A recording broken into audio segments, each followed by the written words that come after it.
I woke up this morning and I realized that there's a lot going on in my head that I haven't really shared with anyone really. And I've had tons of opportunities, Oprah, interviews, to go on a platform and share hardships or just really anything that's going on in my mind. And I really don't think any of that is relevant to getting paid to tell your story. I feel like it's kind of silly. So I'm here, honestly, just to open myself to others and try to shed a light on if anyone out there has ever gone through hardships or whatever it is, just to put a light on it. And so that person doesn't feel alone, because I really know what that feels like. I haven't honestly shared this openly too as well, because I've always been scared of the judgment and definitely the embarrassment of the whole thing, period, and the skepticism and the cynical people of what and their opinions of what people would actually think. I do think I'm in a place now where I'm a little bit more confident that I can be willing to share openly my thoughts and what I've been through, because I haven't really had that outlet to share completely openly for so long, just scared of judgments, thoughts of other people and what they think or what they may say. And I think it's crucial for my heart and my head to be able to speak openly about it as if anyone else would. Well, the actual conservatorship actually started, I think, 15 to 16 years ago. I was 25 when it started. I was extremely young. I remember a lot of my friends texting me and calling me, and we were extremely close, and they wanted to see me, but by what had happened, I honestly still to this day don't know what really I did, but the punishment of my father, I wasn't able to, see anyone or like anything. And you have to imagine none of it made sense to me. I literally spoke in a British accent to a doctor to prescribe my medication, and 3 days later, there was a swap team in my home, 3 helicopters, and I remember my mom's best friend and my 2 girlfriends. We had a sleepover the night before. They held me down on a gurner. And again, none of it made sense. Literally, the extent of my madness was playing chess with, when it was playing chase with paparazzi, which is still to this day one of the most fun things I ever did about being famous. So I don't know what was so harmful about that. But I remember my mom was sitting on the couch and she said, "We've heard people are coming here today to talk to you. We should probably go, to a hotel or something." And I never really understood what she meant. I didn't believe her. Like, is a lawyer coming here? Who is coming here? Then 4 hours later, there were over 200 paparazzi outside my house videotaping me through a window of an ambulance, holding me down on a gurner. I know now it was all premeditated. A woman introduced the idea to my dad, and my mom actually helped him follow through and made it all happen. It was all basically set up. There was no drugs in my system, no alcohol, nothing. It was pure abuse. And I haven't even really shared even half of it. I think the main thing I do remember when it started was my dad's control. He loved to control everything I did. I remember the first day he said, "I'm Britney Spears and I'm calling the shots." And I'm like, alrighty then. My brother was a football player. My dad was really, really hard on him when he was younger. Really abusive. And I think when my mom gave him the idea for the conservatorship and his friend, I think he just really regrouped it and made such a really, really overhauling big deal out of it. And it was just really too much. I remember him always being in the office, and my girlfriend was his assistant, and they would just stay in there all day with the door shut, and I was never ever able to leave or go anywhere. My first job after the 2 weeks of being hospitalized and completely traumatized out of my mind, I did a TV show called How I Met Your Mother, and then I started working on an album called Circus, and started working away right away. All I do remember is I had to do what I was told. I was told I was fat every day. I had to go to the gym. I had to just, and I never remember feeling so demoralized, and just, they made me feel like nothing. And I went along with it because I was scared. I was scared and fearful. I didn't even really do anything. And I had like a swap team and how, like, none of it made sense to me. So since that day, I did probably 4.5 tours. I did an album circus, Femme Fatale, Britney Jean, and Glory. And then I started doing a Vegas show in Las Vegas, and I did that for 4.5 years. I do remember working, and I got to a point where, you know, because my pride in my 30s, I have to live under my father's rules, and, you know, the dancers are playing and drinking and having fun at nights in Vegas, and I couldn't do anything. And I remember just being like, my performances, I know, were horrible. Like, I even wore wigs, and all the dancers were doing all these nice, sexy head flip turns, and I had conditioner treatment in my hair and like these little caps over my head, and just during a whole show getting conditioner treatments just with wigs on, because I was just like a robot. Honestly, I didn't give a fuck anymore, because I couldn't go where I wanted to go. I couldn't have the nannies that I wanted to have. I couldn't have cash. And it was just demoralizing. So I was kind of like in this conspiracy thing of people claiming and like treating me like a superstar, but yet they treated me like nothing. Well, for some reason, I started to get a spark back. I remember recording Glory, and for some reason, I think producing and making music, and I went to this little Spanish house, and I got the fire back in my eyes for some reason. And it was at the end of recording Glory, and my son named it, and things started kind of taking a turn, because I started getting more confidence just for myself. And I think with confidence, people kind of like, oh, wait, what's going on now? Like, she's speaking up a little bit more, but it might not be particularly a good thing if I'd been quiet for 15 years. I think with confidence comes enlightenment, which makes you think better. And that's the last thing they wanted me to do, was to actually be better, because then who would be in control then? But it was really tricky, because I had to just play this role that everything was okay all the time, and I had to go along with it because I knew they could hurt me. So I'm sitting here, like, my friends all drinking alcohol and having fun in these parties, and had no cash. I literally felt like a nun. My girlfriends from home came to visit me in a spa, and I couldn't even walk into the spa, and they had their feet doing pedicures in the water, and the 3 ices of bottles of champagnes before my show just sitting there. And I wasn't even acknowledged by them, my own hometown friends, when they would come to Vegas. And it was just, it was demoralizing, I will say. You also have to understand, it's like, 15 years of touring and doing shows, and I'm 30 years old under my dad's rules. And all of this is going on, and my mom's witnessing this, and my brother is witnessing, and my friends are witnessing it, and they all go along with it. And I'm like, how am I the one working here and doing all this, but I don't get the side things that, the good stuff, I want to be able to play. I want to be able to have fun. Like, none of it made sense to me. Well, the last show in Vegas ended 2017. I went on tour, which of tour I was forced to do, but I was supposed to do a new show. So the new show came along. I rehearsed, I think, maybe 4 days ago. I don't really remember, but I went to one of the rehearsals, and I said no to a dance move. I was like, no, can we do that? I don't want to do this. And then I just remember everything got really weird and quiet, and all the directors and producers went in the back room and just spoke.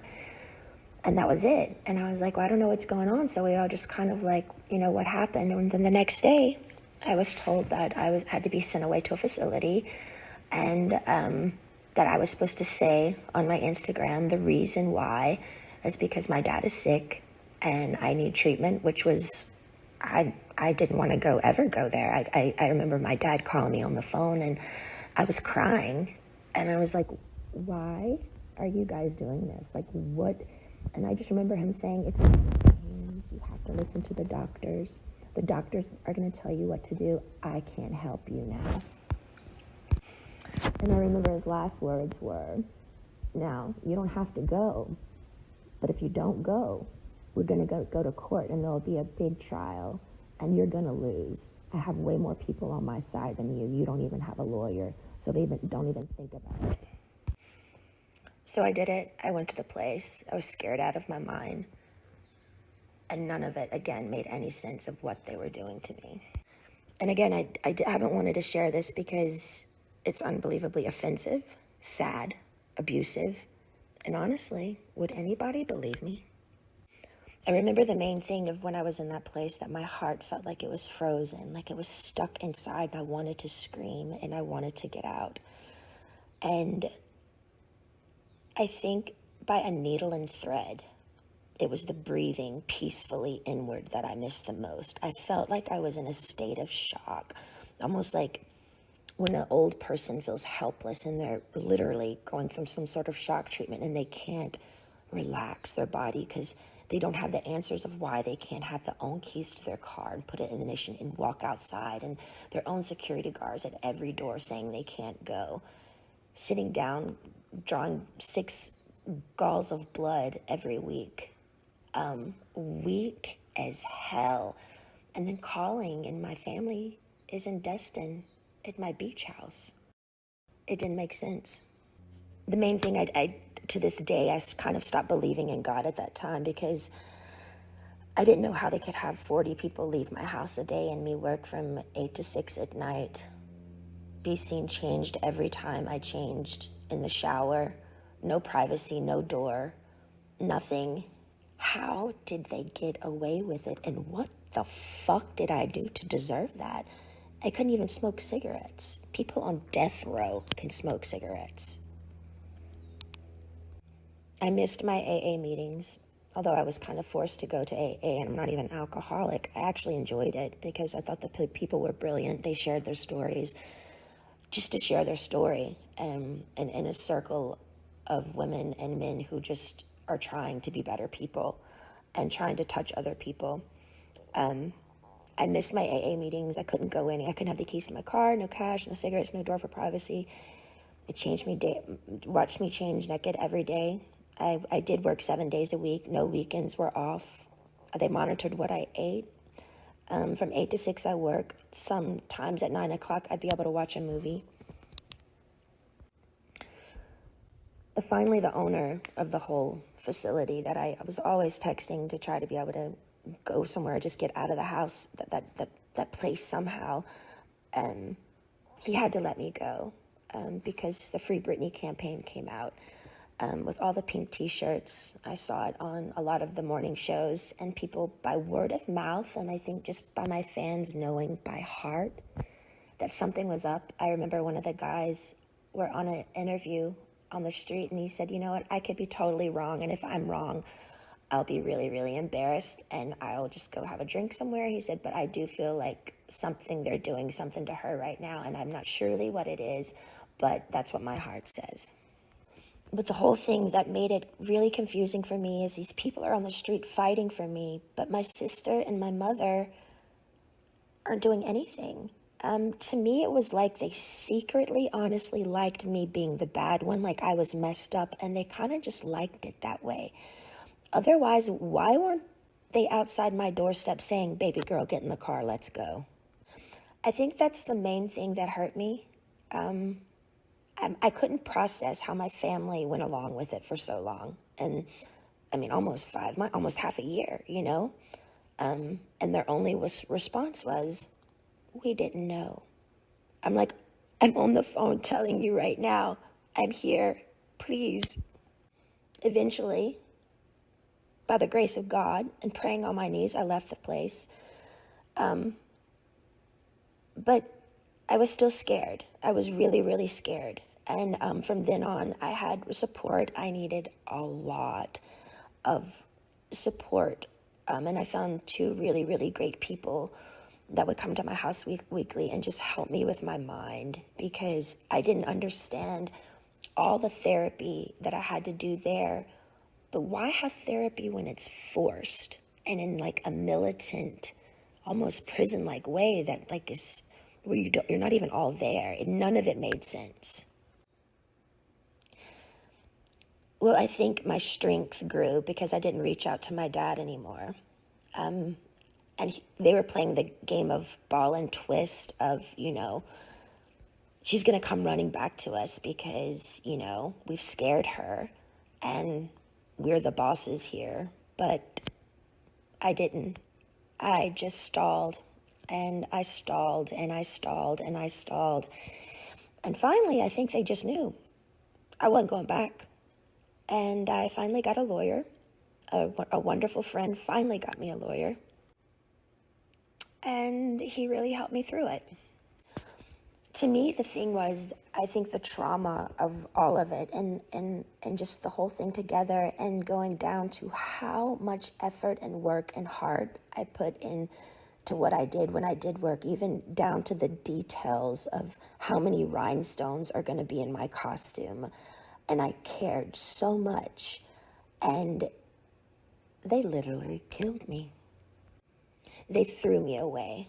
That's what I felt like my family threw me away. I was performing for like thousands of people at night in Vegas, the rush of being a performer, the laughter, the joy, the respect.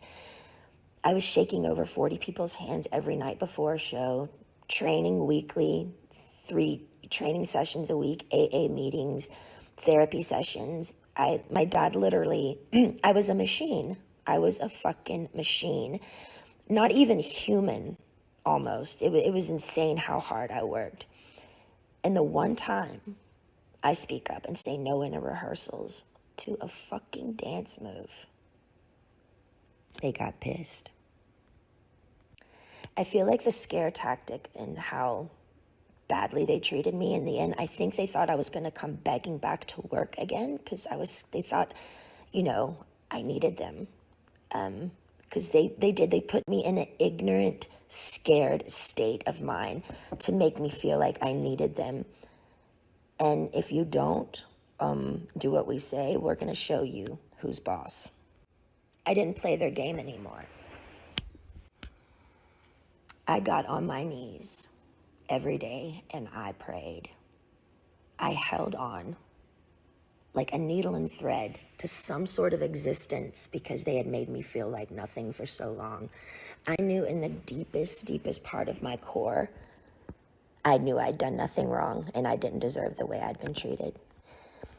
I do think the hardest thing for me was I wanted to use my feet and leave and run or go somewhere. I had to be placed in a chair from like 8 to 6 every day. I couldn't take it. I talked to rabbis. I've talked to grown men about it, and they're like, we don't see how you did it. Honestly, I don't either. And through that, I remember saying, I don't believe in God anymore. I honestly deserve an award for acting like I was okay every day. I thought they were trying to fucking kill me. I remember one time I was backstage and I needed my inhaler. And I opened up to my assistant because I had my phone with me, which I'm not supposed to have my phone underneath the stage. But I said to her, you know what I'm doing. I was talking to a guy and he wanted to just leave the country with me. We had it all set up to just leave.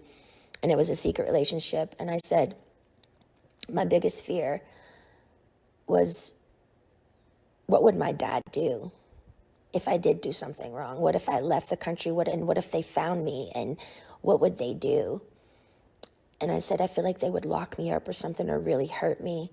And she looked at me and she said, are you kidding me, Britney? Your dad would never do that to you. And I didn't even do anything wrong, and he still did it. I'm honestly more angry at my mom because I heard when reporters would call her at the time and ask questions of what was going on, she would go innocently hide in the house, and she wouldn't speak up. It was always like, I don't know what to say. I just don't want to say the wrong thing. We're praying for her. I feel like she could have gotten me a lawyer in literally 2 seconds. My friend helped me get one in the end, but every time I made contact with a firm, my phone was tapped and they would take my phone away from me. And again, I get nothing out of sharing all of this. I have offers to do interviews with Oprah and so many people, lots of money, but it's insane. I don't want any of it. For me, it's beyond a sit-down proper interview. I had no contact in that place for so long, and my heart would just want to stand up in my family's faces and scream and cry and throw a tantrum and go back in time and do exactly what I wanted to do at those times. Yeah, and might even spit in their fucking faces. Why? Because the pain my family gave me, sitting me there all day and not being able to use my feet, as they watch their grandchildren run bases to base in a family neighborhood, as if I'm dead or I don't exist, honestly makes me look up and say, how the fuck did they get away with it? How is there a God? Is there a God? Giving 8 galls of blood weekly, not being able to stand up. I was so weak. And my family's at my beach house. I was scared, broken. I'm sharing this because I want people to know I'm only human. I do feel victimized after these experiences, and how can I mend this if I don't talk about it?